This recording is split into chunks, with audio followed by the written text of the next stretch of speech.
Assalamualaikum warahmatullahi wabarakatuh. Innal hamdalillah wassalatu wassalamu ala Rasulillah wa ala alihi wa sahbihi wa man tabi'ahum bi ihsan ila yaumil qiyamah. Kepada seluruh para santri dan para santriwati, kepada seluruh para tamu-tamu pada teras kehidupan ilmu, yang semoga Allah memberikan afiat dan Allah memberikan keberkahan. Dan semoga pula Allah memberikan istiqomah dalam setiap kehidupan kita ketika melakukan kebaikan. Melakukan kebaikan itu lebih mudah daripada menjaganya setiap waktu, setiap saatnya.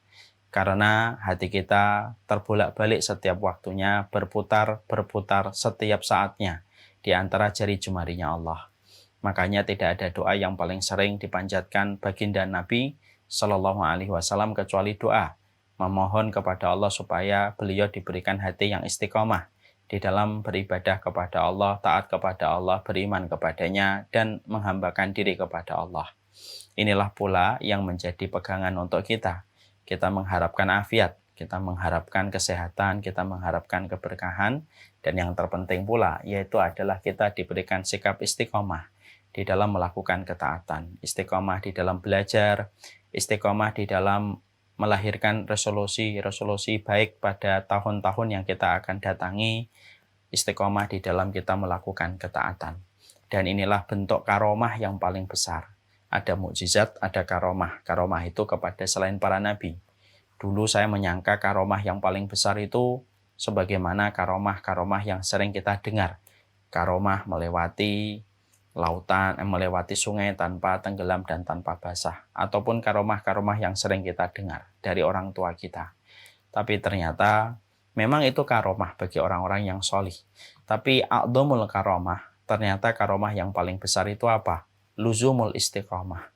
Kalau ada orang diberikan sikap istiqomah di dalam lembaran hari-harinya, di dalam ketaatan, berarti dia telah mendapatkan karomah yang paling besar.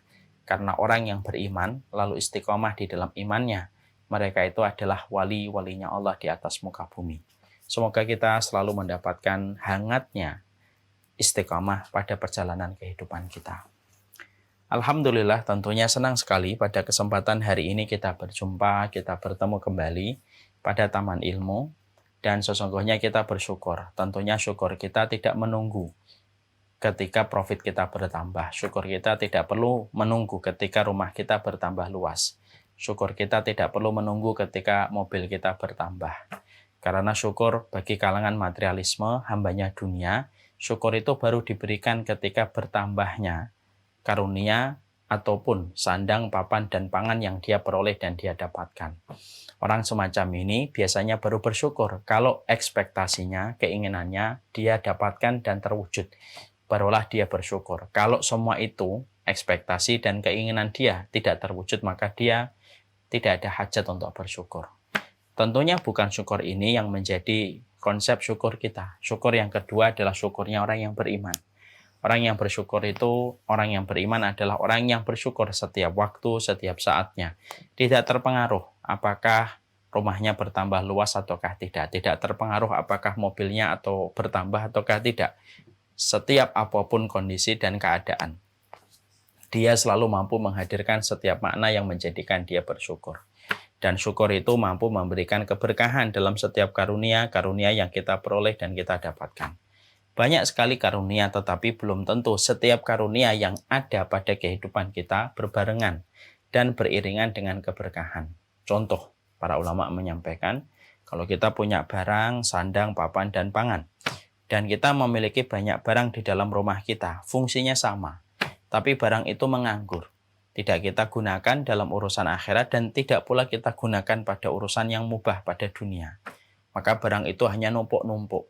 Kita tidak bisa memberi kepada orang lain, kita juga tidak bisa menghadiahkan, kita juga tidak tega untuk membuang. Dan barang itu teronggok-onggok, tertumpuk-tumpuk di dalam rumah kita. Maka para ulama menyampaikan barang-barang yang kita peroleh, kita beli, kita dapatkan, tetapi ternyata barang itu tidak bisa difungsikan sebagaimana fungsinya dan hanya menjadi tumpukan di dalam rumah kita, dan akhirnya kita merasa terbebani setiap waktunya, maka bisa jadi mungkin itu karunia tetapi tidak ada keberkahan pada barang-barang itu ketika barang itu tidak menjalankan fungsinya untuk membantu urusan akhirat ataupun urusan dunia kita. Inilah yang kita khawatirkan. Yang kita khawatirkan itu bukan hanya hilangnya barang, tapi yang kita khawatirkan adalah hilangnya keberkahan barang itu. Itu lebih kuat kita khawatirkan.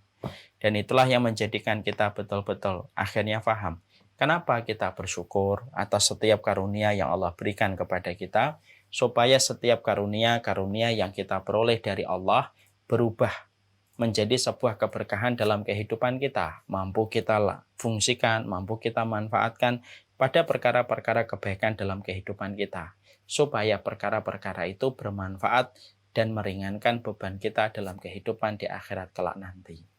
Inilah yang menjadikan kita harus paham. Semoga setiap karunia-karunia yang ada dalam kehidupan kita selalu tergunakan di jalan Allah, ataupun tergunakan pada perkara mubah dalam konteks kehidupan di dunia.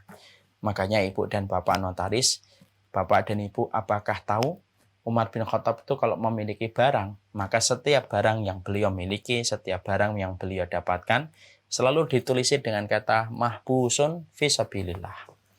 Mahbusun fisabilillah itu tertawan dan tergunakan hanya di jalan Allah. Kenapa tulisan itu dibuat sama Umar bin Khattab di setiap barang yang beliau miliki? Untuk mengingatkan beliau supaya barang-barang itu dipakai dalam kerangka mendekatkan kepada Allah. Maka ini pula yang menjadikan kita mengkaitkan pada kehidupan kita.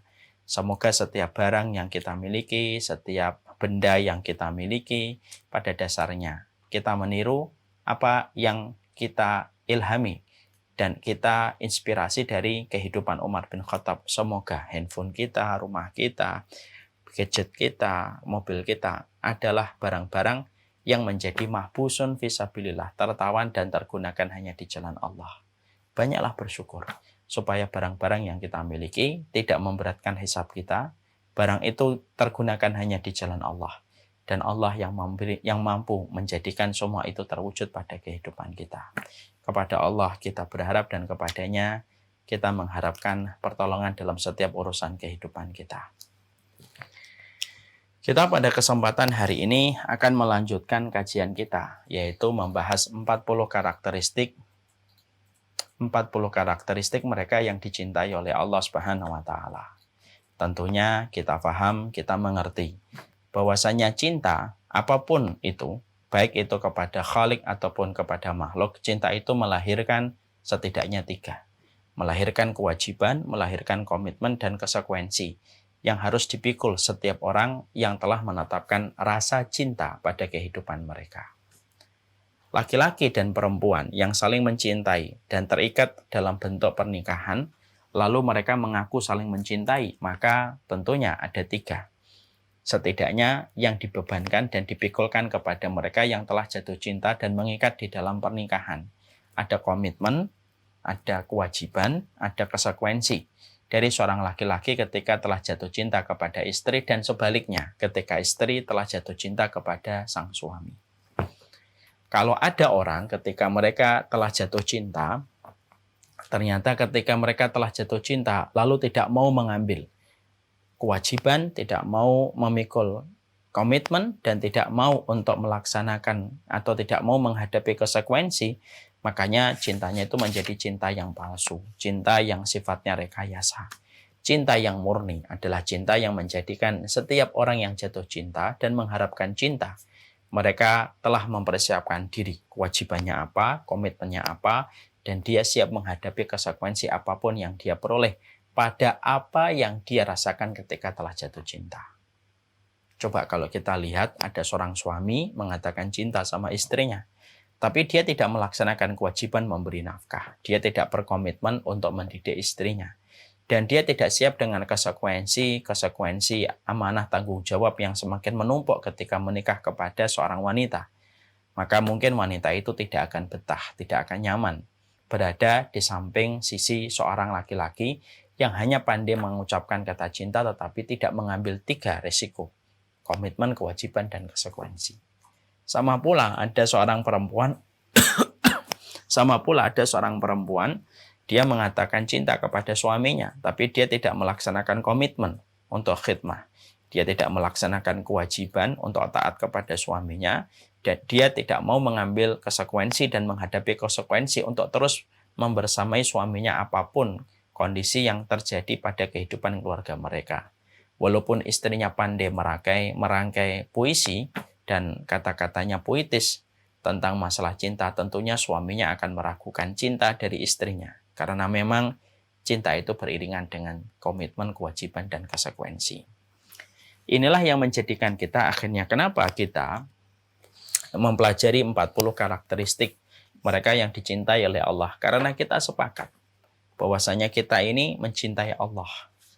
Dan kita ketika telah mencintai Allah dan menjadi puncak tertinggi dari rasa yang kita miliki sebagai manusia, bagaimana kita ingin mendapatkan cintanya Allah, inilah yang menjadikan kita akhirnya lahirlah satu persatu komitmen, lahirlah satu persatu kewajiban, dan lahirlah satu persatu tanggung jawab. Dan inilah yang menjadikan kita mempelajari 40 karakteristik. Karena ini merupakan salah satu bentuk komitmen kita ketika merangkai cinta kepada Sang Khalik. Ini yang pertama alasannya. Alasan yang kedua, kenapa sih kita mempelajari 40 karakteristik mereka yang dicintai oleh Allah? Maka jawaban yang kedua yang menjadi why atau menjadi latar belakang itu adalah saya teringat kepada sebuah dialog dari seorang ulama yang bernama Fudail bin Iyad. Fudail bin Iyad itu pernah bertanya sama seorang laki-laki yang sepuh tua. Lalu ditanya, "Kam umruk, berapa umurmu?" Maka orang itu yang tua dan sepuh menjawab, "Sittuna sanatan, saya umurnya 60 tahun." Lalu Fudail bin Iyad merespon, "Berarti kamu telah 60 tahun berjalan menuju kepada Allah." Masya Allah. Disinilah kita mendapati seorang Fudail bin Iyad itu memotret bahwasanya umur itu merupakan perjalanan manusia menuju kepada Allah. Rihlatun ilallah, journey to Allah. Jadi umur itu, kalau orang itu betul-betul cinta sama Allah, maka umur itu adalah bagian dari perjalanan panjang dia menuju kepada Allah. Lalu Fudail bin Iyad mengatakan, "Masya Allah, 60 tahun kamu telah berjalan menuju kepada Allah dan sebentar lagi kamu akan sampai kepada tujuan dan terminal akhirmu." Inilah yang menjadikan kita akhirnya. Kita ini pada dasarnya, ketika kita telah menjadikan Allah menjadi zat yang paling kita cintai, berarti umur-umur kita ini adalah umur yang kita lewati telah menuju kepada Allah. Semakin hari bertambah, semakin kita tinggalkan dunia dan semakin kita tinggalkan kerumunan manusia. Dan semakin kita menuju kepada Allah. Inilah sebuah makna yang luar biasa. Umur manusia pada dasarnya adalah perjalanan dia menuju kepada Allah. Tentunya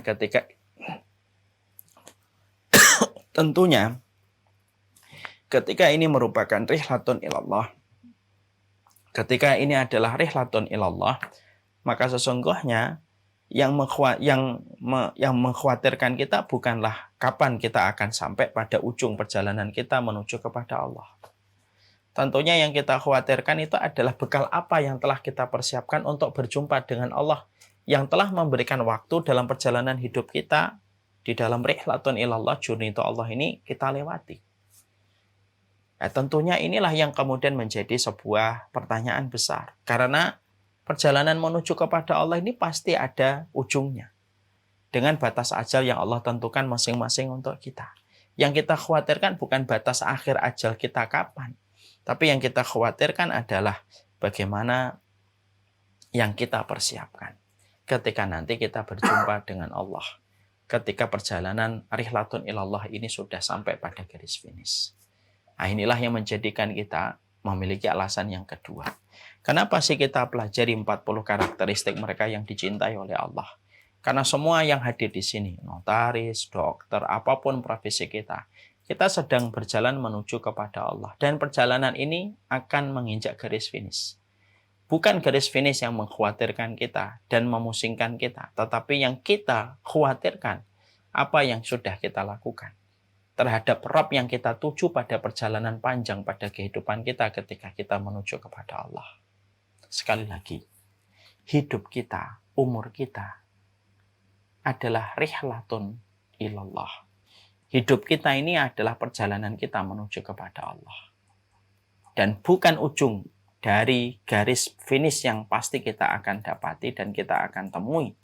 Tapi bekal apa yang harus kita bawa sebelum kita bertumpa dan bertemu dengan garis finish pada perjalanan panjang kita. Nah, inilah yang menjadikan kita mengkaji 40 karakteristik mereka yang dicintai oleh Allah Subhanahu wa taala. Kita mengkaji ini supaya kita mempersiapkan diri kita sebelum perjalanan ini sampai pada ujungnya. Sebelum perjalanan ini hadir garis finishnya.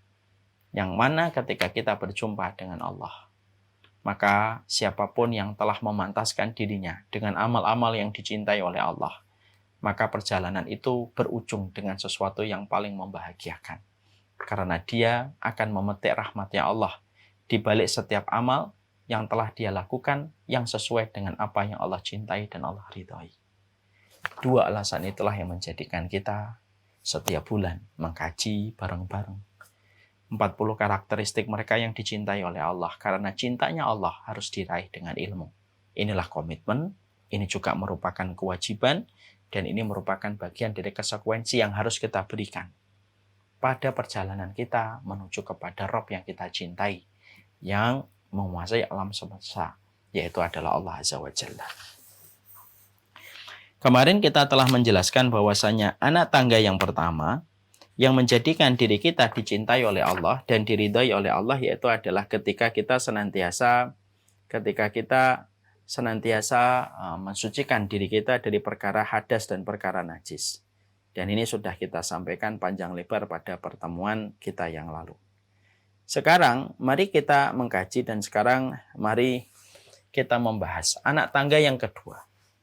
Anak tangga yang kedua yang menjadikan seseorang itu dicintai oleh Allah Subhanahu wa taala, mari kita buka pada halaman bukunya, halaman yang ke-15. Yaitu ketika kita mendapati dan menjumpai pada surat Al-Baqarah 222. Innallaha yuhibbut tawwabina wa yuhibbul mutatahhirin. Allah itu mencintai orang yang bertobat, lagi mencintai orang yang mensucikan diri. Pada dalil inilah akhirnya kita mengetahui betul bahwasanya termasuk orang yang Allah sangat cintai. Dan Allah pantaskan mereka untuk menjemput dan meraih rahmatnya Allah dan ridhanya Allah adalah mereka yang bertaubat. Sebelum kita terangkan panjang lebar, saya akan menyampaikan muqaddimah dulu. Tentunya kita paham betul bahwasanya manusia itu sangat lekat atau sangat identik dengan dosa. Ya. Karena memang pada dasarnya Allah ketika menciptakan kita, Allah tahu bahwasanya manusia itu akan banyak melakukan dosa.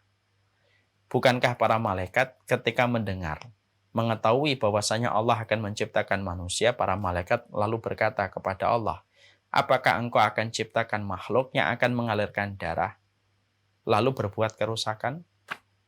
Malaikat saja yang ilmunya terbatas, tidak sebagaimana ilmu yang tiada batas yang dimiliki oleh Allah, itu pun tahu bahwasanya manusia itu akan berbuat kerusakan dan akan berbuat mengalirkan darah. Apalagi Allah itu tahu. Tapi disitulah kemudian kita harus paham kenapa Allah itu tetap menciptakan kita, manusia, walaupun Allah tahu bahwasanya manusia itu identik dengan berbagai macam kemaksiatan, mengalirkan darah, dan mereka adalah makhluk yang terus berbuat kerusakan, karena memang yang dicari oleh Allah dalam kehidupan manusia itu bukan manusia yang bersih dari dosa. Dan Allah tidak mencari manusia yang mereka bersih dari kemaksiatan. Tapi yang dicari oleh Allah dalam kehidupan ini ketika Allah itu menciptakan manusia, ketika Allah tahu manusia itu pasti berbuat dosa dan kemaksiatan, yang dicari oleh Allah yaitu adalah manusia yang kembali kepada Allah, bertaubat kepada Allah. Lalu mereka akan mendapatkan rahmat disebabkan taubat yang mereka berikan di jalan Allah. Allah itu kalau mencari makhluk, bahwasanya makhluk yang Allah cari itu adalah makhluk yang tidak pernah melakukan dosa dan melakukan kemaksiatan, Allah cukup menciptakan malaikat karena malaikat tidak pernah berbuat kemaksiatan. La ya'sunallaha ma amarahum wa yaf'aluna ma yu'marun. Allah itu mensifati malaikat itu selalu melakukan apa yang diperintahkan dan tidak pernah bermaksiat apa yang diperintahkan kepada mereka. Kalau Allah itu memang dalam kehidupan kita, yang dicari oleh Allah itu hanyalah manusia, hanyalah makhluk yang tidak berbuat dosa dan kemaksiatan, maka cukuplah Allah itu menciptakan malaikat dan tidak perlu menciptakan manusia. Tapi kenapa Allah sudah menciptakan malaikat yang hakikatnya, karakternya malaikat tidak pernah berbuat dosa dan kemaksiatan sedikit pun walaupun setitik noda, mereka tidak pernah berbuat kemaksiatan. Kemudian Allah tetap menciptakan manusia. Sekali lagi, Allah itu tidak mencari manusia yang bersih dari dosa. Karena Allah tahu mustahil mendapati manusia bersih dari dosa dan kemaksiatan. Karena Allah tahu bahwasanya manusia punya kebutuhan, punya hawa nafsu, dikelilingi oleh setan, yang menjadikan manusia itu pelaku-pelaku dosa dan pelaku kemaksiatan. Walaupun ilmu datang kepada mereka, peringatan datang kepada mereka, nasihat mengalir untuk mereka, tapi manusia itu tetap melakukan dosa dan kemaksiatan. Dan Allah tahu sebelum Allah menciptakan manusia itu. Tapi memang yang dicari oleh Allah dalam kehidupan kita ketika Allah menciptakan manusia, Allah itu mencari siapa di antara manusia yang kembali kepada Allah dan bertaubat. Lalu orang yang semacam inilah yang menjadi salah satu hikmah diciptakannya manusia di dalam mereka beribadah dan ketika mereka melakukan kesalahan. Mereka tahu bagaimana bertaubat kepada Allah karena sifat ghafurnya Allah, bahwasanya sifat Allah itu maha pengampun, tidak akan bisa dimengerti sifat itu kecuali setelah Allah menciptakan makhluk yang bernama manusia ketika manusia itu berbuat kemaksiatan dan dosa. Inilah yang kemudian menjadikan kita paham. Inilah bedanya antara khalik dengan makhluk. Sesungguhnya bedanya antara khalik dengan makhluk.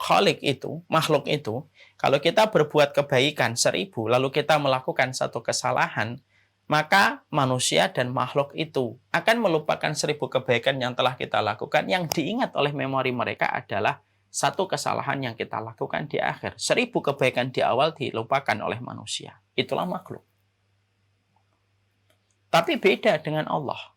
Allah itu kemudian merupakan zat yang apabila manusia itu melakukan 1000 kemaksiatan, lalu menutupnya dengan satu kebaikan yang bernama taubat ketika dia kembali kepada Allah. Setelah mengakui dosa-dosa dan kemaksiatan yang dia lakukan dan dia kerjakan, satu kebaikan taubat itu menghapuskan 1000 kemaksiatan dan dosa yang pernah dia lakukan di sepanjang hidupnya. Itulah Allah.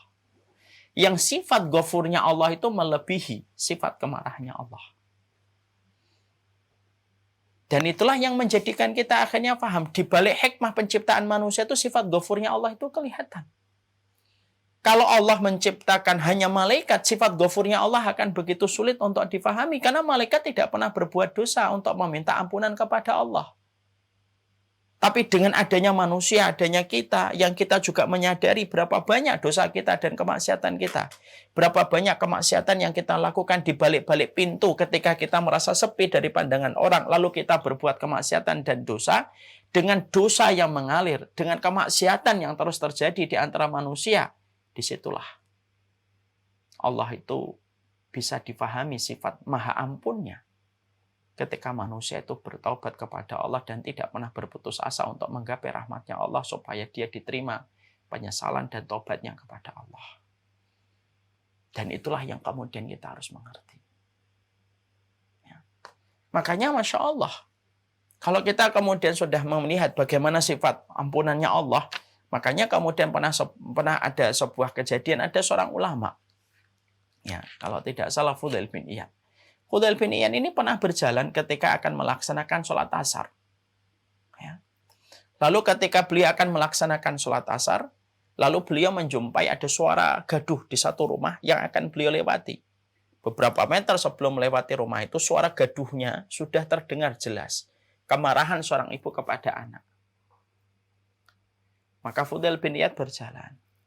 Suara gaduh itu terus sampai di telinga beliau. Sampai ketika sudah dekat di rumah sumber kegaduhan, tiba-tiba beliau mendapati pintu rumah terbuka, lalu ada seorang wanita yang sedang menyeret anaknya dan menempatkan anaknya di depan rumah. Lalu ditutup pintu dari dalam. Anak itu menangis, mengetuk-ngetuk pintu terus supaya dibukakan pintunya oleh sang ibu. Mungkin dia melakukan kesalahan yang membuat ibunya marah.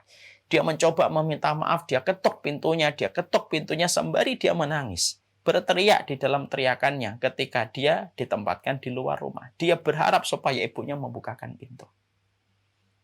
Fudail bin Iyad ketika melihat kejadian itu, dia melihat anak kecil itu. Dan dia berkata dalam hatinya, apa ya kesalahan anak ini? Lalu kemudian dia lewati anak tersebut dan anak itu tetap nangis, mengetuk-ngetuk pintu supaya memelas belas kasihan dari ibunya. Beliau Fudail bin Iyad kemudian sholat. Dan ketika beliau sudah sholat, maka kemudian sudah selesai dengan zikirnya, beliau pulang. Ketika beliau pulang akan melewati jalur yang sama. Dia menjumpai anak itu masih di depan pintu. Dalam kondisi dia mengetuk pintu dan meminta belas kasih dari ibunya supaya dimaafkan. Dan ketika beliau mendekati rumah itu tiba-tiba kaget. Rumah tersebut dibuka, ibu itu keluar. Mendapati anaknya yang matanya sudah bengkak dengan air mata. Lalu kemudian ibu itu memeluk anak tersebut. Memaafkan anak itu. Dan akhirnya anak itu dimasukkan ke dalam rumah dan ditutup kembali pintu tersebut. Fudail bin Iyad ketika melihat kejadian itu, maka beliau itu tergetar. Lalu kemudian beliau itu sampai akhirnya terdiam, terduduk dia. Lalu kemudian beliau berkata, dan perkataan ini ditulis oleh para ulama. Perkataan beliau, kalaulah seorang ibu saja, sebesar apapun kesalahan seorang ibu, hatinya seorang ibu itu lebih besar daripada kesalahan yang dilakukan anaknya. Kalaulah satu anak yang melakukan kesalahan dan dihujat oleh seluruh penduduk dunia, maka ibu akan berdiri untuk membela kehormatan anaknya walaupun seluruh penduduk bumi itu menghujat anaknya. Karena rahmat yang dimiliki ibu lebih besar daripada kesalahan seorang anak. Lalu Fudail bin Iyad itu berkata, itu baru ibu. Apalagi Allah yang menciptakan ibu, seluruh ibu di atas muka bumi ini dengan seluruh rahmat yang Allah titipkan kepada hati-hati mereka supaya mereka selalu mampu memaafkan anak-anaknya. Apalagi Allah kepada hambanya. Yang salah itu bukan kita ketika pernah berbuat dosa dan berbuat kemaksiatan. Karena memang itulah kelemahan kita. Itulah hawa nafsu yang sering mengkudeta hati kita sampai menjadikan kita terus melakukan dosa. Terus lagi melakukan maksiat, menyesal, melakukan kembali. Yang salah bukan dosanya dan kemaksiatannya ketika kita sudah berusaha menahan tetapi jebrol kembali kita melakukan dosa dan melakukan kemaksiatan. Tetapi kemudian yang kita khawatirkan adalah orang yang tidak pernah kembali kepada Allah ketika dosa itu pernah dilakukan olehnya. Padahal Allah itu adalah zat yang pengampun. Dan orang yang dicintai oleh Allah itu bukan hanya orang yang sholat. Orang yang dicintai oleh Allah itu bukan hanya orang yang rukuk. Orang yang dicintai oleh Allah itu bukan hanya orang yang banyak sedekah. Tapi termasuk orang yang paling dicintai oleh Allah adalah orang yang banyak melakukan dosa dan melakukan kemaksiatan. Bisa jadi dihinakan manusia, tetapi dia tidak pernah putus harapan kepada Allah. Hingga Allah kemudian memberikan kepadanya tobat nasuha ketika dia menyesal atas perbuatan yang dia lakukan. Sampai Allah sempurnakan cintanya Allah kepadanya. Ketika dia kembali kepada Allah walaupun dosa dan tumpukan kemaksiatan telah mengiringi perjalanan hidupnya sebelumnya. Ya. Kita yang kemudian kita pahami begitu. Inilah yang menjadikan kita akhirnya mengerti betul bahwasanya dosa itu pasti ada. Kemaksiatan itu pasti kita miliki. Tapi Allah itu Maha Pengampun bagi setiap makhluknya. Makanya dalam satu riwayat Muslim diterangkan oleh Imam Nawawi rahimahullahu ta'ala. Imam Nawawi rahimahullahu ta'ala itu mengatakan di dalam satu riwayat dari Rasulullah SAW. Apabila ada hamba, dia melakukan dosa, lalu dia bertobat. Allah berfirman, hambaku ini berdosa, lalu bertaubat, karena tahu bahwasanya aku adalah zat yang Maha Pengampun, aku ampuni. Karena dia meyakini aku Maha Pengampun. Lalu ternyata hamba itu berbuat dosa kembali, bertobat kembali. Allah kembali berfirman, hambaku ini berdosa, bertobat, berdosa lagi, bertobat kembali karena dia mengetahui dan mengimani bahwasanya aku adalah zat yang Maha Pengampun. Aku ampuni lagi dosa itu untuk dia. Lalu dia kemudian berbuat dosa kembali, kemudian bertobat kembali. Allah pun berkata kembali, hambaku ini berdosa, bertobat, berdosa, bertobat, berdosa lagi, bertobat kembali. Karena tahu aku adalah zat yang Maha Pengampun, aku ampuni lagi dosa-dosa mereka, dosa-dosanya. Kata Rasulullah. Kemudian dia berdosa lagi, bertobat kembali. Allah kemudian berfirman, "I'malu ma syi'tum fa inni qad ghafartu lakum." Berbuatlah apapun yang kamu inginkan selama kamu bertaubat dengan taubatan nasuha. Bukan niat untuk mempermainkan taubatku dan ampunanku. maka selama itu pula aku ampuni. Makanya sampai Imam Nawawi berkata, kalau ada manusia, dia berbuat dosa kemaksiatan 1000, Allah memiliki 1001 ampunan. Kalau ada manusia melakukan kemaksiatan, 1.000.000 kemaksiatan yang dilakukan sepanjang perjalanan hidupnya, 1.000.000 dia melakukan kemaksiatan, kata Imam Nawawi, Allah memiliki 1.000.000 ampunan maghfirah yang lebih banyak daripada dosanya. Karena selalu tinggi maghfirah Allah dibandingkan pencapaian dosa dan kemaksiatan yang dilakukan manusia. Karena pada dasarnya, sekali lagi, Allah tidak hanya mencari mereka yang rajin di dalam sujudnya, tunduk di dalam rukuknya, tetapi Allah itu mencari di antara kita itu siapa yang cepat kembali kepada Allah dan mengembalikan hatinya kepada Allah sebelum kematian itu datang. Itulah yang dicari oleh Allah. Merasa hina dengan dosa itu bagian dari salah satu perkara yang bisa menjadikan seseorang itu dicintai oleh Allah. Perhatikan antara Nabi Adam dengan iblis. Ya, Adam dan iblis itu memiliki 3 persamaan. Tapi ada 1 perbedaan. Dan 1 perbedaan itu membedakan nasib mereka di hadapan Allah. Bukankah Adam dan iblis sama-sama penduduk surga sebelumnya? Adam penduduk surga, iblis penduduk surga. Bukankah sama-sama melakukan satu kesalahan? Iblis tidak mau sujud kepada Adam. Adam memakan buah yang diharamkan oleh Allah.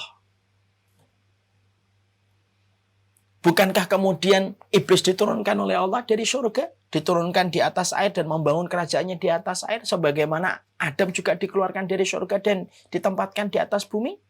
3 persamaannya. Tapi yang membedakan antara Adam dengan iblis itu apa? 1. Iblis tidak pernah merasa bersalah dengan dosa dan kemaksiatan yang dia lakukan.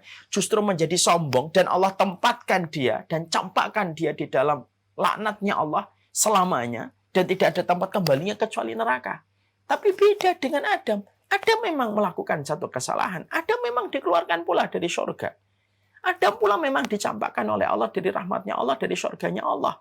Tapi ketika Nabi Adam tahu bagaimana cara dia kembali kepada Allah, menyesali dosanya, menyesali kemaksiatannya, sampai beliau berdoa, Rabbana dhalamna anfusana wa illam taghfir lana wa tarhamna lanakunanna minal khasirin. Maka itulah yang menjadikan akhirnya Nabi Adam. Itulah yang menjadikan akhirnya Nabi Adam diterima taubatnya oleh Allah. Dikembalikan Nabi Adam kembali ke kampung halamannya, yaitu adalah surga. Dan itu dibedakan dengan taubat yang tidak dimiliki oleh iblis ketika sama-sama melakukan satu kesalahan. Kita tentunya sadar. Balil insanu ala nafsihi basirah. Setiap orang itu tahu dosa kita ini apa. Setiap orang itu paling tahu tentang dirinya. Dosa apa yang telah kita lakukan. Dosa apa yang telah kita kerjakan. Itu yang paling tahu itu diri kita semuanya. Kita yang paling tahu tentang dosa-dosa kita. Kalaupun kemudian bertumpuk-tumpuk dosa kita dari ucapan kita, mata kita, telinga kita, apapun yang kita lakukan di bawah meja, apapun yang kita lakukan di atas tempat kantor kita, kalaupun kita pernah melakukan semua kemaksiatan itu, dan pernah kita goreskan perkara yang Allah murkai yang kita lakukan walaupun telah datang kepada kita ilmu, jangan putus asa dari harapan kita untuk mendapatkan maghfirahnya Allah. Karena tobat itu perkara yang Allah cintai. Yang Allah cintai adalah orang yang bertobat, yang kembali kepada Allah. Setelah dia menyadari perjalanan hidupnya penuh dengan dosa dan maksiat. Orang yang beruntung di hadapan investasi Allah bukanlah orang yang mereka itu banyak sujudnya semata. Orang yang banyak tahajudnya. Tapi orang yang salah satunya beruntung itu adalah orang yang mereka itu memiliki investasi taubat. Ketika dia melihat dosanya, melihat lembaran maksiatnya, maka sebelum kematian dan kelemahan-kelemahan fisik menimpa kepada dirinya, dia kembali dulu kepada Allah, menyesali dan dia tinggalkan dosa-dosa itu karena Allah. Maka dia akan mendapati ampunan Allah, maghfirahnya lebih besar daripada rahmat dan kasih sayang seorang ibu kepada anak sebesar apapun kesalahan sang anak. Ibu-ibu ini kan banyak yang menjadi ibu kan. Berapapun kesalahan yang dilakukan anak kita, bantah kita, mungkin pernah nutup pintu keras di depan mata kita. Apapun kesalahan anak, seorang ibu itu selalu bisa memaafkan. Karena kasih sayang yang Allah titipkan ke dalam rahim mereka. Makanya perempuan itu disebut memiliki rahim. Rahim itu dari kata rahim, merupakan kasih sayang. Yang akhirnya menjadikan ibu-ibu itu selalu mampu memiliki 1000 maaf. Di balik setiap 999 kesalahan yang dilakukan oleh sang anak.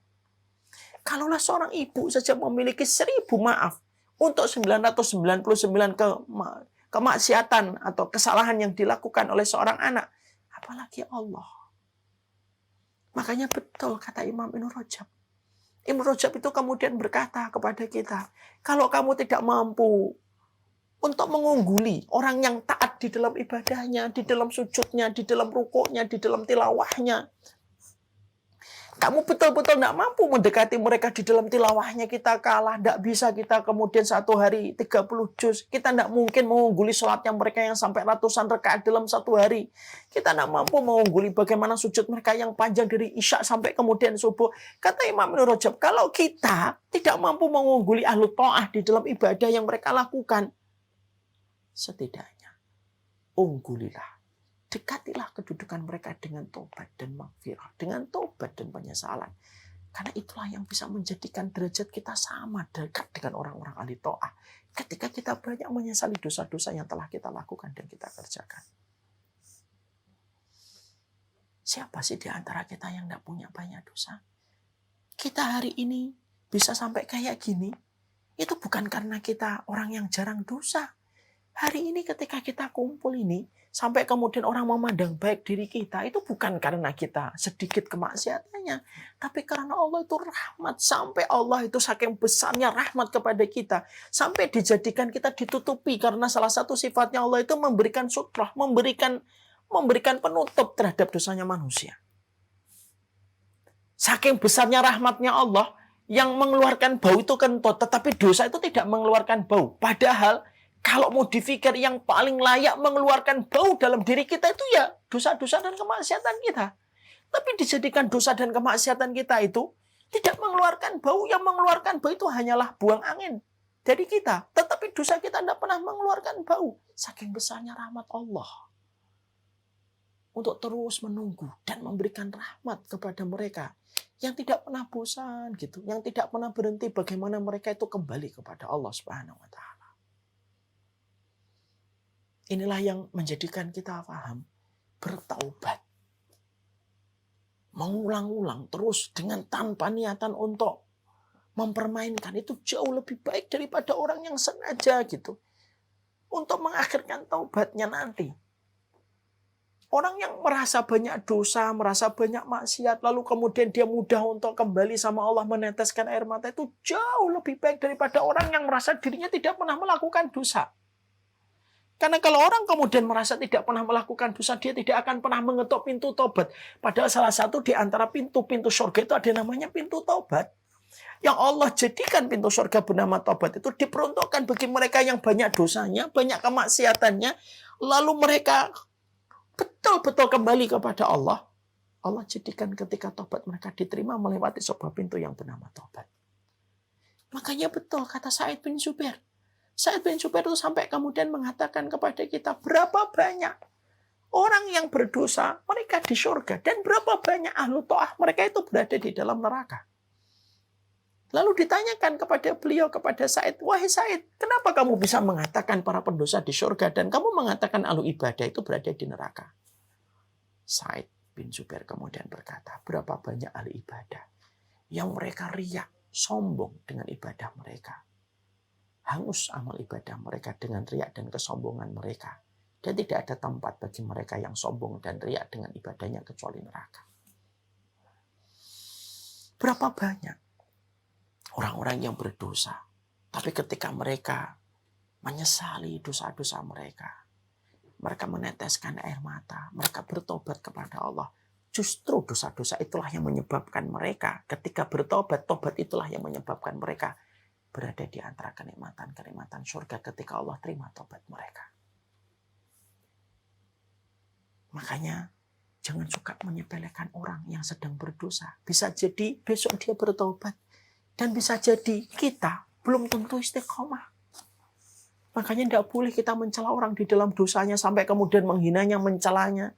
Karena kata Rasulullah, siapapun yang mencela seseorang terhadap dosa yang sedang dia kerjakan, maka Allah tidak akan mematikan orang yang mencela sampai dia akan diuji dengan dosa yang sama. Dan bisa jadi dia pun tidak selamat sebagaimana orang yang dia cela tidak selamat dari dosa itu.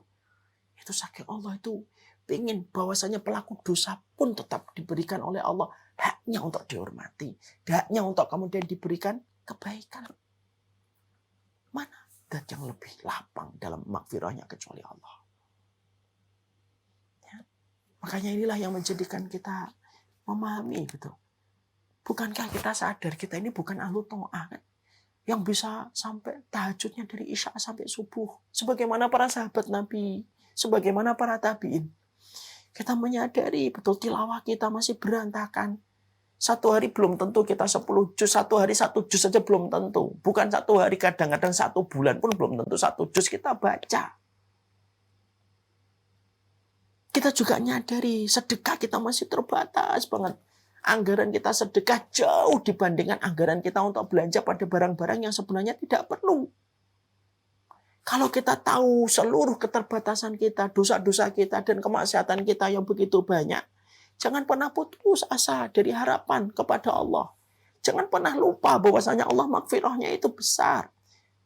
Kembalilah orang yang kembali.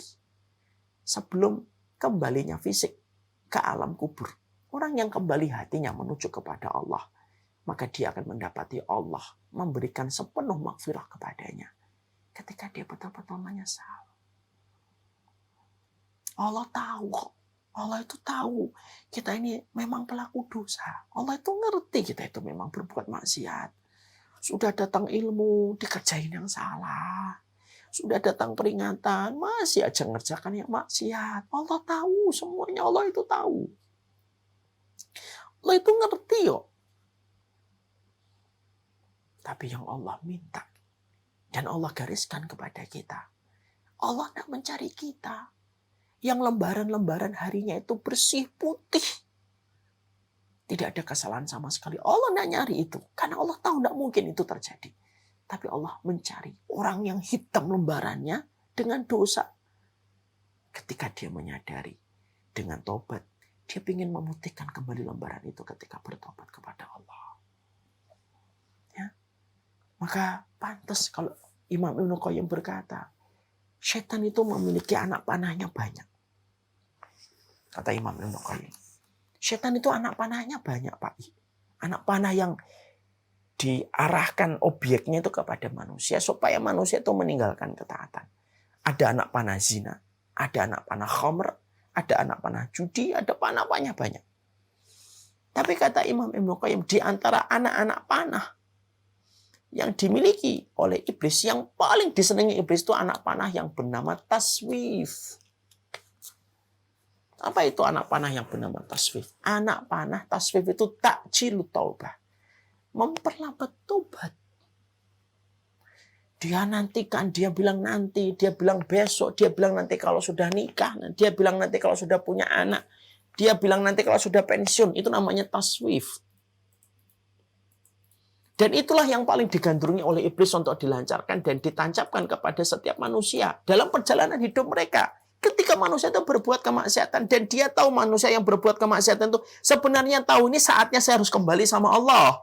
Lalu kemudian diarahkan panah itu, beracun itu, diarahkan objeknya kepada manusia yang menyesali banyaknya dosa. Saya banyak berbohong, saya banyak berdusta, saya banyak melakukan ini, banyak melakukan itu. Dan ketika dia ingin kembali kepada Allah, ditancap dengan taswif supaya kemudian dia lalu berkata, besok aja deh, jangan sekarang. Tidaklah taswif itu, kata Imam Ibnu Qayyim, terus dilemparkan kepada hati manusia.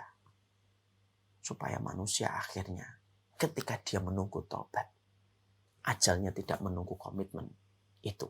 Hingga ajal itu memutuskan rencana dan angan-angan dia bertaubat. Dan akhirnya mempertemukan paksa dia ke alam kubur. Dan berapa banyak orang yang hari ini berada di area kuburan adalah orang yang pernah berkata, besok saya akan tobat. Tapi ketika tidur, esok hari tidak pernah datang menjumpai dia di dunia kecuali dia sudah berada di dalam alam barzah. Berapa banyak orang yang mereka kemudian berkata, insya Allah nanti kalau sudah nikah saya akan menutup aurat. Sebelum datangnya pernikahan, ternyata seseorang telah berada kaku di dalam kain kafan untuk dikafani. Dan itulah yang paling digandrungi oleh setan. Karena apa? Setan tahu kalau manusia sudah terpanah dengan tasfif, dia melambatkan taubat. Dia tidak pernah mendapatkan maghfirah Allah. Karena maghfirah itu hanya bisa dijemput dengan hati yang taubat kepada Allah dan menyesali dosa yang pernah dilakukan. Makanya Masya Allah, indah betul agama ini. Agama ini adalah agama yang tidak pernah memberatkan. Agama ini adalah agama yang paling paham terhadap kesalahan, terhadap manusia. Makanya Allah turunkan berbagai macam syariat. Salah satunya syariat taubat itu karena Allah tahu manusia itu memang tidak bisa kayak malaikat. Kadang kita bantah suami, kadang kita ingat kesalahan, kadang kita suka melalaikan kewajiban kita sama istri, kadang ingat. Memang begitulah manusia. Dan manusia yang paling beruntung adalah manusia yang kembali kepada Allah dalam kondisi dia diampuni oleh Allah. Ketika dia tidak pernah bosan untuk menjemput maghfirahnya Allah dengan dia bertobat atas apa yang telah dia lalui dalam kehidupan. Makanya Allah itu tidak pernah menyuruh kita untuk kemudian bergegas, kecuali bergegas menuju kepada ampunan Allah. Jadi Allah itu tidak pernah mengatakan bergegas kecuali ketika kita diperintahkan untuk menjemput ampunan Allah. Sabiqu ila magfiratim mir rabbikum wa jannah. Makanya Allah itu tidak pernah mengatakan bergegas kecuali kita ini disuruh untuk bertaubat. Sabiqu, bergegaslah, berlomba-lombalah menuju kepada ampunan Allah dan surga. Kenapa ada kata magfirah dan setelahnya itu kata jannah? Karena kita tidak akan mungkin mendapatkan jannah sampai kemudian kita menjemput maghfirahnya Allah. Dan maghfirah ini tidak akan dijemput kecuali kita ini memiliki rasa taubat yang besar kembali kepada Allah setelah menyadari kekurangan kita, kemaksiatan kita, dan dosanya kita. Makanya pada Ali Imran surat Al-Hadid kemudian disebutkan kata maghfirah dan setelah kata maghfirah disebutkan kata setelahnya jannatun. Kenapa setelah maghfirah itu jannah? Karena susah, mustahil orang itu akan mendapatkan surga kalau kemudian dia tidak mendapatkan maghfirah dan ampunannya dari Allah. Dan Allah sampai mengatakan kepada kita, bergegaslah, berlomba-lombalah menuju kepada ampunan Allah. Dan surga seluas langit dan bumi yang Allah ciptakan dan Allah persiapkan bagi orang yang beriman. Nah inilah yang menjadikan kita harus mahal. Banyak orang yang berdosa hari ini. Ternyata besok dia akan bertobat. Dan bisa jadi di ujung tobatnya dia akan diterima oleh Allah. Dan akhirnya memasuki surga. Bisa jadi ada orang yang beribadah. Tapi belum tentu istiqomah setiap waktunya. Merasa kurang dalam takaran iman. Itu jauh lebih baik daripada merasa lebih dalam takaran iman. Merasa berdosa itu jauh lebih baik daripada merasa kita itu tidak pernah berbuat dosa. Bukankah para nabi selalu merasa berdosa di hadapan Allah? Padahal mereka para nabi, mereka para rasul, tetapi mereka tidak pernah kehilangan sikap hati untuk terus merasa berdosa di hadapan Allah.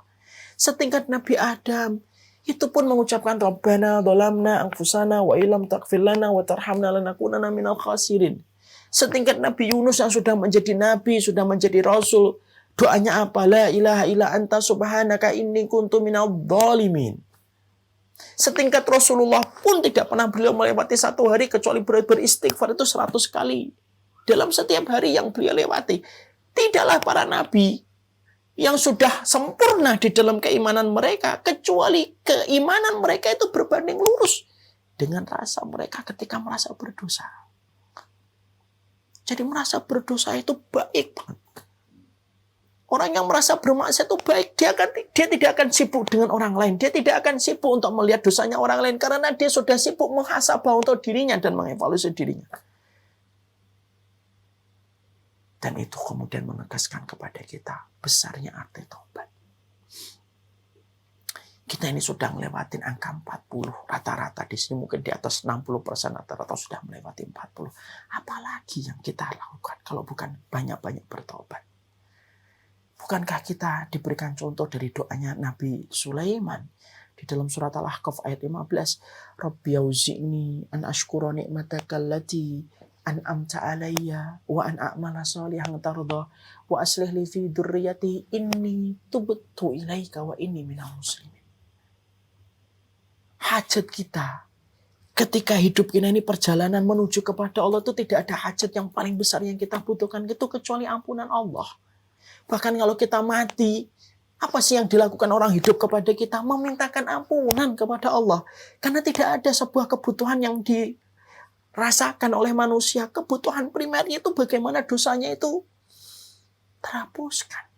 Makanya sampai kita meninggal dunia, orang-orang yang hidup itu ngapain? Memintakan ampunan. Allahumma firlahu warhamhu wa'afihi wa'afuanhu. Ya. Bahkan kemudian Rasulullah SAW ketika ada jenazah yang baru dikuburkan, lalu kemudian Rasulullah mengatakan, istaghfiru li akhikum. Mintakanlah ampunan kepada saudara kalian ini. Selalu tentang pengampunan. Kenapa selalu tentang pengampunan? Ketika orang itu sudah terbujur kaku. Ketika masing-masing dari kita nanti akan meninggal dunia itu tidak ada yang kita lakukan. Orang yang hidup kepada yang meninggal. Kecuali memintakan ampunan untuk orang yang telah meninggal dunia. Saking berhajat besarnya manusia itu untuk diampuni. Kita hari ini, Bapak dan Ibu, masih berada pada waktu yang dimimpikan oleh orang-orang di dalam kuburnya. Supaya mereka itu mampu bangun sebentar dan berkata kepada Allah, ini tuh betul, saya ini tobat ya Allah. Tobat ya Allah. Dosa yang saya lakukan. Kita ini, Masya Allah ya, banyak di antara kita kadang-kadang jadi walinya Allah di tengah keramaian. Tapi menjadi walinya setan, kita di tengah kesepian, dosa yang kita tumpuk, dosa yang kita sembunyikan, terus kita lakukan. Tapi ketika kita menyadari itu, paham tentang realita bagaimana buruknya dan hitamnya kehidupan kita, jangan pernah putus dari rahmatnya Allah. Bertobatlah. Karena Allah itu mencari siapa di antara kita yang bertobat. Cintanya Allah beda dengan cintanya makhluk. Cintanya makhluk itu kalau ada di antara orang yang berpasangan, kok pasangannya melakukan kesalahan, sulit rasanya pasangannya itu akan memaafkan dengan gampang. Bahkan bisa jadi kalaupun memaafkan, dia tetap mengungkit-ungkit kesalahan itu. Itulah manusia. Karena mendapatkan cintanya manusia itu apa? Tidak ada dosa dan tidak ada kesalahan yang terjadi. Baru kita mendapatkan cintanya makhluk. Beda dengan cintanya Khalik. Cintanya Khalik itu justru berbeda. Cintanya Khalik itu datang membersamai kepada mereka yang banyak melakukan dosa. Tapi mereka kembali sama Allah. Cintanya Allah kepada mereka yang bertobat. Sampai Allah sampaikan di dalam surat Al-Baqarah 222 yang tadi kita baca. Innallaha yuhibbut tawwabin wa yuhibbul mutatahhirin. Allah itu mencintai orang yang bertobat. Sebagaimana Allah itu mencintai orang yang mencucikan diri. Inilah yang kemudian menjadikan kita dalam mukadimah. Karakteristik yang kedua. Yang menjadikan kita paham. Jangan diremehkan taubat. Jangan-jangan kita ini sering ngeremehin taubat karena kita kena penyakit taswif. Jangan meremehkan taubat. Jangan-jangan setan itu berhasil menjadikan kita merasa bahwasanya kita tidak banyak dosa. Makanya kita ngitungin orang aja. Nilai orang aja. Karena kita tidak pernah merasa diri kita ini banyak dosa dan banyak kemaksiatan. Merasa kurang dalam takaran iman. Yang menjadikan kita selalu semangat di dalam bertobat itu jauh lebih baik daripada merasa lebih dalam takaran iman. Tapi menjadikan kita akhirnya tidak seakan-akan membutuhkan taubat. Tidaklah para nabi, kecuali mereka merasa dosanya banyak di hadapan Rabb-nya. Nabi Musa, Nabi Isa, Nabi Yunus, hatta Rasulullah sendiri pun selalu merasa mereka berdosa. Inilah perasaan paling mahal, Pak. Merasa berdosa. Yang belum tentu setiap orang memiliki perasaan itu. Karena bisa jadi setan itu Membuat kita amnesia terhadap dosa-dosa dan kemaksiatan yang telah kita lakukan. Dan seakan-akan dosa kita kecil gitu. Hanya karena kita tidak pernah membunuh. Hanya karena kita tidak pernah berjudi. Hanya karena kita mungkin tidak pernah minum alkohol. Lalu menjadikan dengan itu kita selamat dalam 3 ini. Seakan-akan kita sudah seakan-akan itu tidak melakukan dosa. Padahal dosa kita banyak dari mata, telinga, omongan kita. Bisa jadi omongan kita lebih besar daripada dosa 3 yang tadi kita sebutkan. Tanpa kita sadari ketika setan berhasil mengelabui kita dan menipu kita. Dari apa yang kemudian terjadi. Semoga Allah ngasih rahmat untuk kita. Banyak betul dosa-dosa kita. Banyak yang kita lakukan. Dosa kita sama istri, dosa kita sama suami, dosa kita sama anak, dosa kita sama kakak kita. Gitu. Kadang-kadang gak kerasa, gitu, numpuk-numpuk. Gitu. Walaupun sudah numpuk-numpuk itu ternyata kita masih ngerasa gak banyak dosa buat saya ini. Orang yang memiliki perasaan berdosa jauh lebih baik daripada orang yang merasa suci di hadapan Allah. Wassallallahu ala nabiyina Muhammad. Walhamdulillahirabbil alamin. Kita baru pembahasan muqaddimah, karakteristik yang kedua. Insya Allah pada pertemuan selanjutnya kita bahas keutamaan tobat ini apa dan bagaimana cara kita bertobat supaya betul-betul kita layak kembali kepada Allah dengan ilmu. Karena kembali kepada Allah pun harus dengan ilmu. Sallallahu ala nabiyina Muhammad walhamdulillahirabbil alamin.